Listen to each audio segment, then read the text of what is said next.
Une nouvelle aire de jeu inaugurée à Rouen par Jean-Michel Bérigovoy et Bruno Berteuil, c'était le 15 septembre 2010. Un espace ludique pour les enfants au cœur de l'avenue Pasteur. C'est quand même sympathique d'avoir ça en ville. C'est un endroit très agréable pour les enfants. Mais ça permet aussi qu'il y ait une petite vie de quartier, de rencontrer d'autres habitants. Ça manquait beaucoup dans le quartier en fait. Vous savez qui a financé ce projet? Pas du tout, non. La ville de Rouen? Le conseil général, peut-être? Je sais pas, juste au hasard. Les comités de quartier, je crois, c'est ça? C'est ça. Cette aire de jeu est à l'initiative des conseillers de quartier. Et si ce projet a pu voir le jour, c'est aussi grâce au budget participatif qui leur est alloué chaque année. C'est un véritable moyen d'action et un moyen pour les conseillers de quartier de construire des vrais projets. C'est que jusqu'alors, les conseillers de quartier étaient sur on aménage ça, on fait ça, mais sans véritable mesure complète. Tandis que là, ils pouvaient décider du projet qu'ils allaient voir aboutir. Voilà.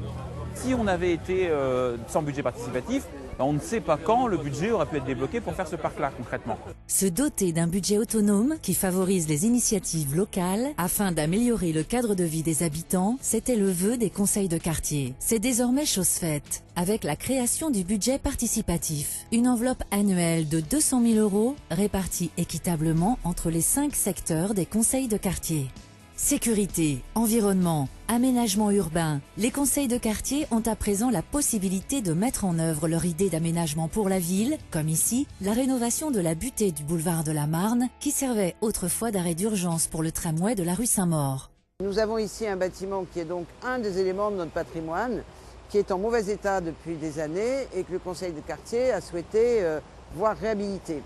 Il était envahi par la végétation, les services ont nettoyé et une étude est en cours. Nous venons de recevoir les premiers devis pour refaire les travaux de maçonnerie et sabler, ravaler le bâtiment pour lui redonner un peu de lustre, le lustre qu'il avait autrefois. La rénovation de la méridienne des jardins de l'hôtel de ville fait aussi partie des projets de confort et de loisirs à l'initiative des conseils de quartier. Donc ici, les conseillers de quartier du conseil de quartier Croix-de-Pierre Saint-Marc, Saint-Nicaise, ont souhaité valoriser en fait cette méridienne qui est là. Et en y réfléchissant, en fait, ils se sont dit que c'était aussi l'occasion de développer un petit peu un aspect convivial. La guérite du gardien va être repeinte, on va y installer des trompe-l'œil à l'intérieur pour animer cette guérite. Et ensuite, vont être installés entre les deux des tables avec des damiers, des chaises, de façon à ce que les personnes puissent jouer aux dames, aux échecs, enfin s'installer pour un moment de détente et de loisir.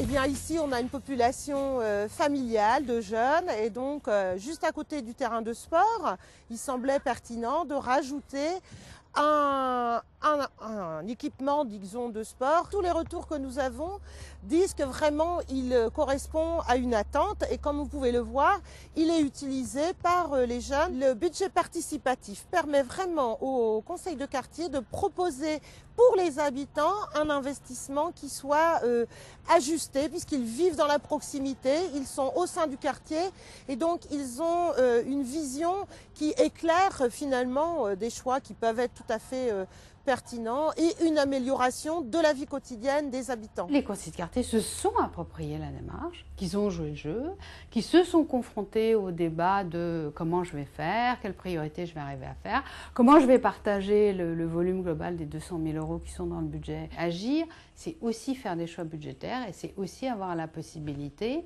de faire des priorités et de voir s'inscrire les priorités dans la réalité.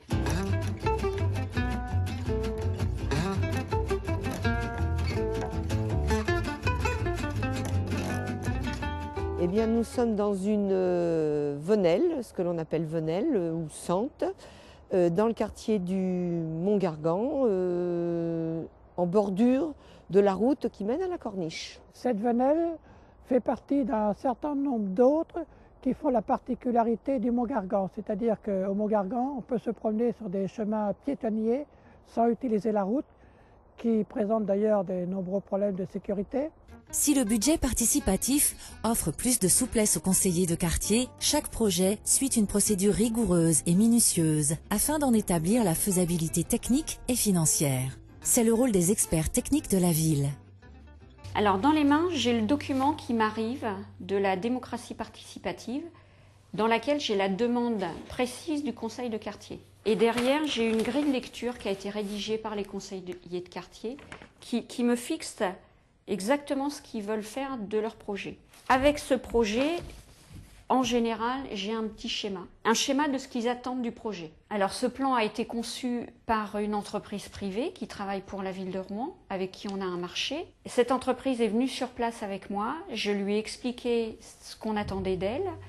Elle a fait un relevé topographique de la zone. Ensuite, elle m'a soumis ce projet que j'ai soumis à mon tour aux conseillers de quartier qui ont regardé, qui ont validé le plan et ensuite, moi, j'ai lancé la réalisation du projet.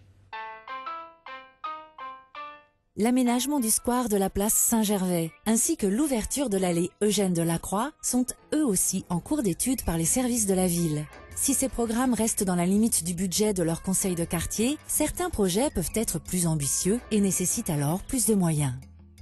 L'idée, c'était de redonner vie à un grand sentier de randonnée. Alors on a décidé de constituer un groupe de travail. Et très vite d'ailleurs on a décidé d'y associer nos amis des conseillers de quartier Châtelet, Sapin-Lombardie et Grieux, Vallon-Suisse, puisqu'on avait entendu parler de possibilités de mutualiser les crédits du budget participatif. On s'est dit tout seul, on n'arrivera peut-être pas avec nos 15 000 euros à réaliser ce qu'on veut réaliser. On avait déjà plein d'idées dans la tête.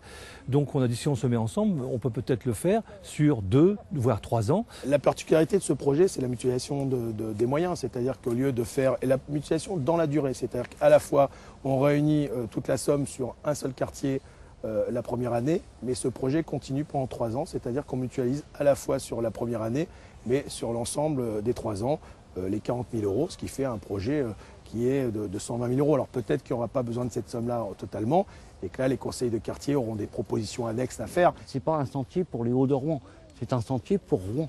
Tous ces projets sont désormais présentés au conseil municipal par des représentants du conseil du budget participatif, afin de rendre compte des travaux réalisés grâce à leur budget. Une démarche qui s'inscrit dans le fonctionnement du conseil du budget participatif.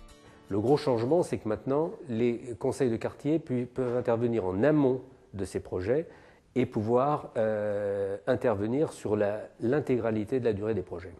Évidemment, on va se poser la question pour l'avenir de la pérennisation de ce budget et y a-t-il lieu d'agrandir sa part dans le budget global de la ville ou pas? Le budget participatif encourage l'initiative et l'autonomie. C'est un atout pour les conseillers de quartier. C'est aussi et surtout un atout pour les Rouennais. Je crois que dans le cadre du budget participatif, les conseillers de quartier, les habitants de Rouen ont vraiment été acteurs de leur ville. C'est ce que je souhaitais avec la démocratie locale, que nous puissions transformer, je vais dire, ces conseils de quartier en véritables acteurs. Et dans le cadre du budget participatif, ils nous ont apporté un bol d'air tout simplement, parce qu'un certain nombre de réalisations qui ont été portées dans ce cadre ont permis des approches sans doute un peu différentes de celles qu'ont les élus. Moi j'aime une ville de Rouen qui échange entre ses quartiers, qui échange entre ses habitants, qui est capable de réfléchir à où est l'intérêt général. Je crois que c'est comme ça qu'on construit une ville.